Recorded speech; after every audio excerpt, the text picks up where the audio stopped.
하나님 말씀 시편 1편 1절로 6절 교독하시겠습니다. 복 있는 사람은 악인들의 꾀를 따르지 아니하며 죄인들의 길에 서지 아니하며 오만한 자들의 자리에 앉지 아니하고 오직 여호와의 율법을 즐거워하여 그의 율법을 주야로 묵상하는도다. 그는 시냇가에 심은 나무가 저를 따라 열매를 맺으며 그 잎사 뒤가 마르지 아니함 같으니 그가 하는 모든 일이 다 형통하리로다. 악인들은 그렇지 아니하며 오직 바람에 나는 겨와 같도다. 그러므로 악인들은 심판을 견디지 못하며 죄인들이 의인들의 모임에 들지 못하리로다. 무릇 의인들의 길은 여호와께서 인정하시나 악인들의 길은 망하리로다. 아멘. 복 있는 사람이라는 제목으로 함께 은혜를 나누겠습니다. 우리는 복 있는 사람이 되기를 원합니다.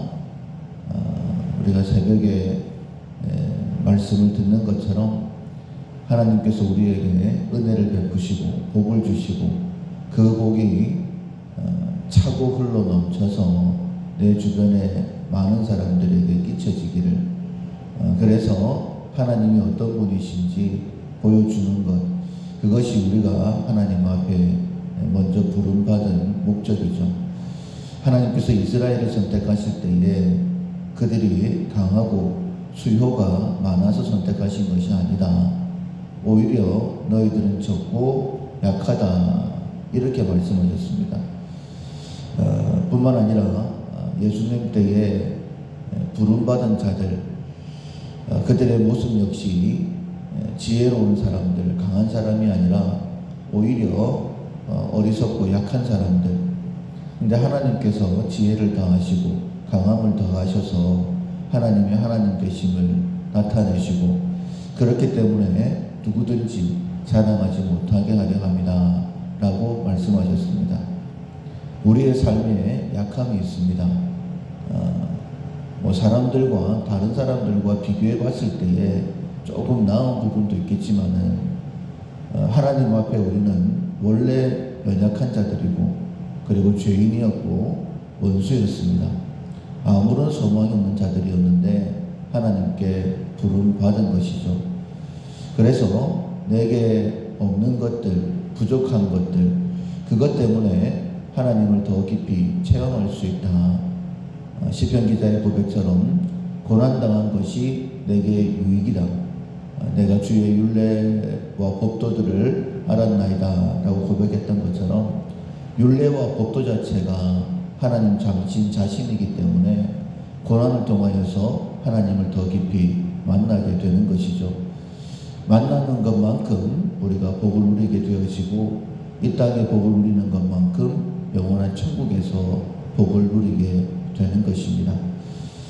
가장 큰 은혜와 복을 누렸던 사람 중에 한 사람이었던 다윗이 시편의 대부분을 기록을 했죠. 그 시편의 처음이 복 있는 사람 시편 1편입니다.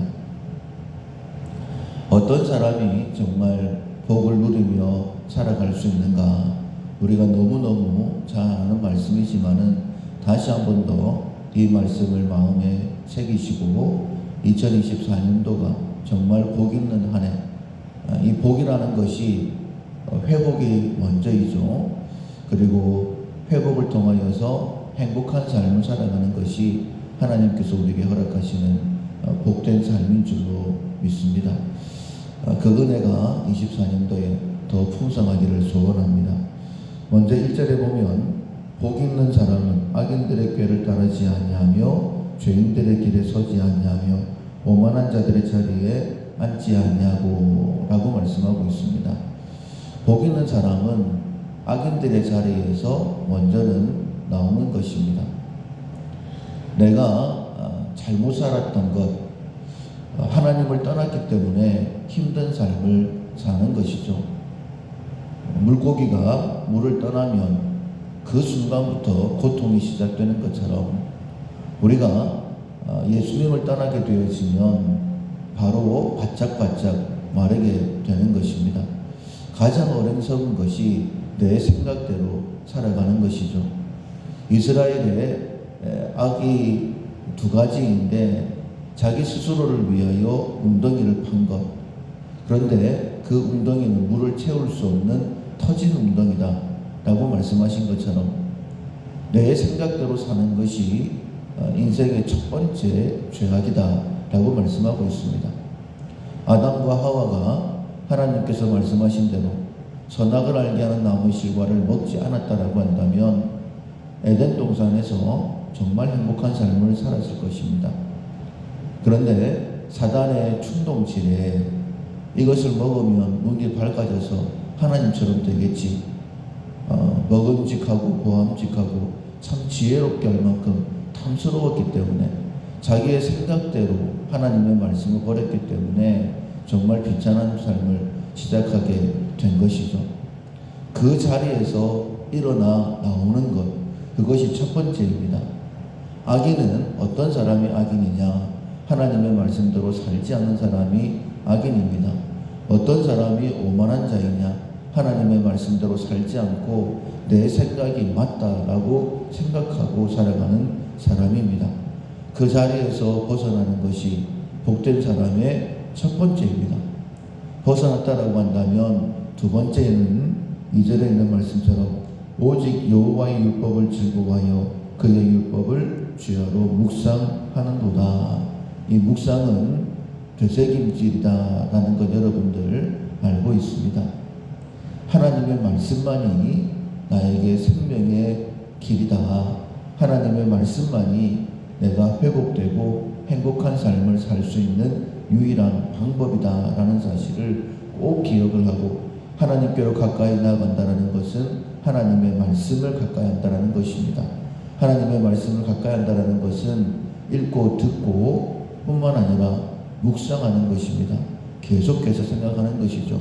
특별히 새벽에 나오신 여러분들은 새벽에 주시는 말씀, 그 말씀을 묵상하고 묵상하십시오. 1절부터 6절까지 다 계속해서 묵상하지 못한다 할지라도 한 절이라도, 한 절 전체가 아니더라도 오늘 새벽에 주시는 말씀 가운데 한 부분이라도, 한 단어라도 계속해서 묵상하는 것이죠.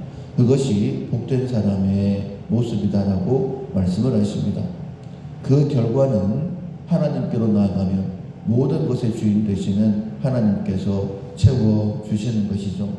3절에 그는 시냇가에 심은 나무가 철을 따라 열매를 맺으며 그 잎사귀가 마르지 않을지니 그가 하는 모든 일이 다 형통하리로다. 때를 따라서 공급하시는 내가 모르는 모든 부분들까지 마르지 아니하도록 하나님께서 은혜를 베풀어 주십니다. 그래서 그가 하는 모든 일이 다 형통하다라고 했습니다. 더 이상의 불안함이 없는 것이죠. 근심 걱정 없습니다.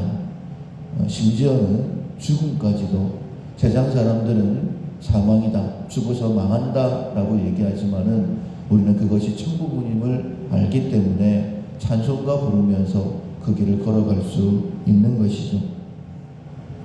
그리고 마지막 6절에 보면 무릇 의인들의 길은 여호와께서 인정하시나 악인들의 길은 망하리로다.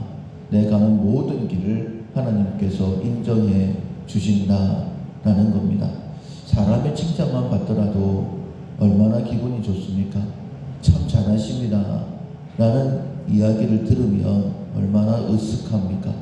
그런데 우리가 하나님의 말씀대로 순종하게 되어지면 하나님께서 걸음걸음 우리를 칭찬하시죠. 너 참 잘하고 있다. 내가 너를 통해 일하겠다.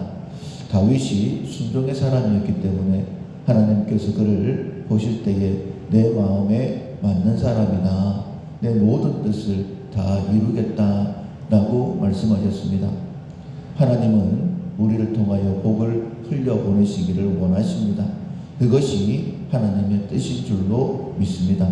다윗이 말씀에 순종하는 사람이었기 때문에 하나님의 마음에 맞는 사람이요, 하나님 앞에 귀하게 쓰임받았던 것처럼 우리 역시 하나님만 가까이 하겠습니다 라고 결단할 때에 동일한 은혜를 누리게 될 줄로 믿습니다.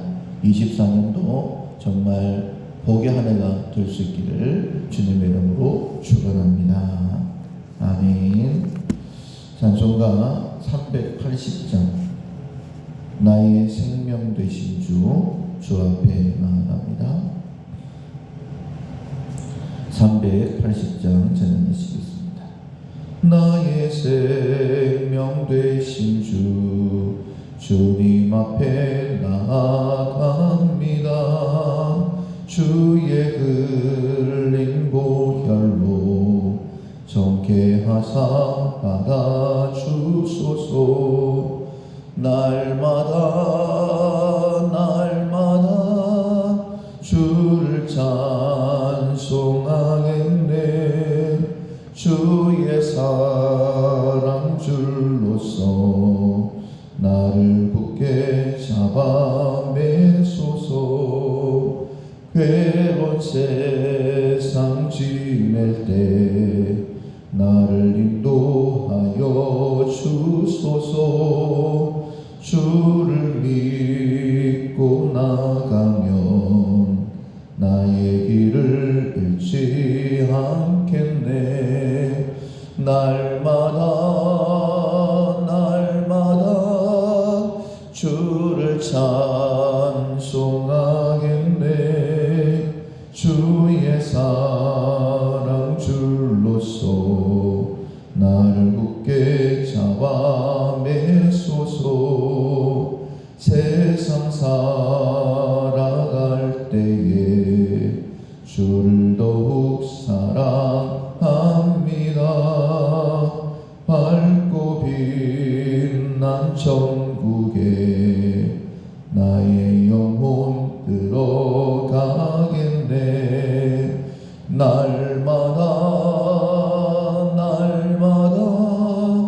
주를 찬송하겠네.